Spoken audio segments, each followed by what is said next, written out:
guys, it's Phatern. Whoa, I started out without saying what's up. That is crazy. Anyways, this is my first video in Phatern's COD tips, and I think I did pro tips once before in Black Ops, but this is gonna be my Modern Warfare 3 edition. And here in this episode, we're gonna be going over Domination, and I'll probably do a couple other episodes of Domination. But we're pretty much just gonna look at how I play Domination, how I get kills, and how I try and win games. So right here, you can see that I started out and took the first flag. That's actually something that's really smart to do in this game because you're gonna get 1 point towards your point streak. And that was a fail because I died from that guy who I just killed. That's stupid. But anyways, what I like to do is I like to run to the flag that they have, or to the flag they just took. And the reason being is that you can really throw a team off. And yes, you need to have at least 2 flags to try and win the game, because otherwise you're gonna lose unless you take 1 flag and they take nothing. But my way to go about it is, most teams, you cap your first flag and then everyone runs to B. So everyone's trying to get B. My objective and my role in Domination is to get kills and cap flags, basically to throw off the other team.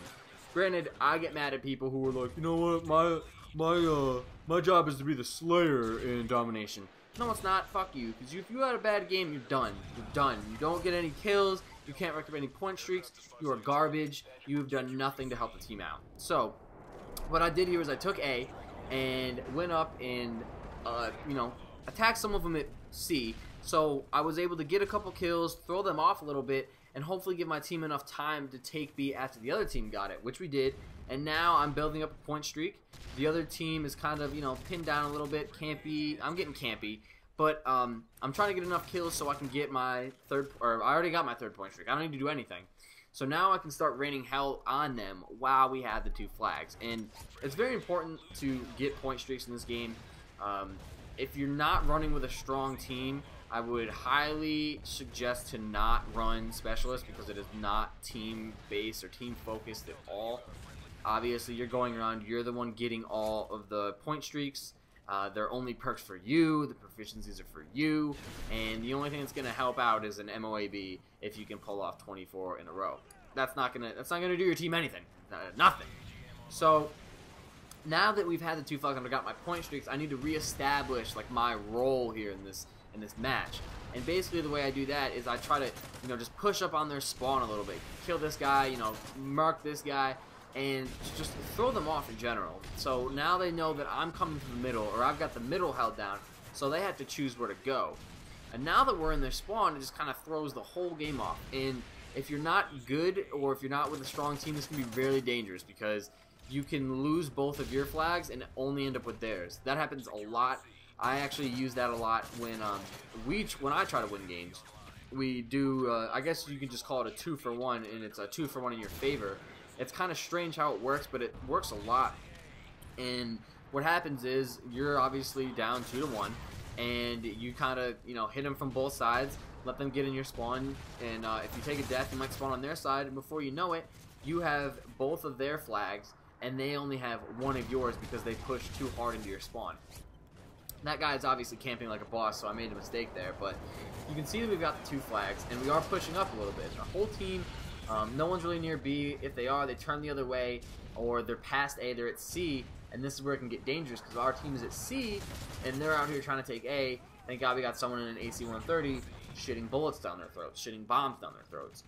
But this is a good way to basically hold the team down, and to really just, take advantage of the game. If you're really good, you should try and triple cap. And the reason why I say this is because you get 3 points, and it throws out the entire complexion of the game. And if you're smart and play the way I play, it can actually be really beneficial to you. I don't like to sit in a corner and wait for people to come to me. And if you're playing and you have it triple cap, you only have to focus on the 3 flags, because it's not like when it's normally 2-on-1. When you have 2 flags and they have 1 flag, for the most part, they're going to be spawning on their own side. And, they may be spawning in one general area. But that's a whole area you have to cover, possibly a third of the entire map. Which, if you play it smart and run around the outside of it, don't really run to the flag because they spawn closer to the flag, then you'll be alright. But if you do it without, or if you have them triple cap, you pretty much only have to focus on the flag points, because most people are going to be spazzing out and they're spawning all over the map, so their perception or their like strategy is all thrown off because they don't know where they're going to be spawning from time to time. If you know that you only have the C flag, you know that you're going to be spawning in C, and maybe you want to make a push towards A, maybe you want to make a push towards B. Every time you spawn, you may be spawning in some place different. And I like that when you're on offense because it always keeps me on my toes, and I know that the other team is trying to catch one of the 3 flags. So as soon as I spawn, I just have to look at the map, my mini-map, where my teammates are, and look at where they are the least. And that's probably where the team is going to catch the next flag. So if I'm, you know, both people are, or 3 people are at A and 2 people are at B, I know that I should probably head over to C because that's probably where their team is focused. And when people get down 3 flags to none, they kind of go in this tunnel vision sense where they're like, I need to get to C, or I need to get to a flag and I need to take it, and that's it, because they need to establish some sort of like home base or something. Well, I'm just free to run out here and mow them down. And granted, here, like I said, I'm taking them out at their flag, and this is where they can only spawn, but as you see, once you get in too deep, then they can spawn, you know, pretty close to the flag, and actually closer to one of your flags. So it's good to not get in near the flag, and right there was a fail. If I had crouched all the way down, I might have made that, but wasn't able to. So now that we've had such a big advantage, I still have more point streaks to wrap up because they're all sort of like confused on where they are. My team is doing like a pretty good job of putting out some support streaks, putting out some assault streaks.